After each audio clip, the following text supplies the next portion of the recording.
కీర్తనల గ్రంథము 76వ అధ్యాయం.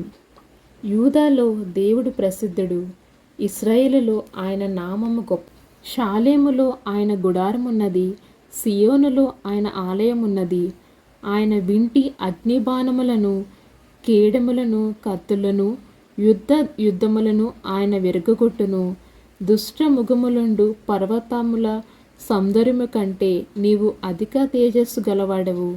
కఠిన హృదయాలు దోచుకోబడి ఉన్నారు, వారు నిద్ర నొంది ఉన్నారు.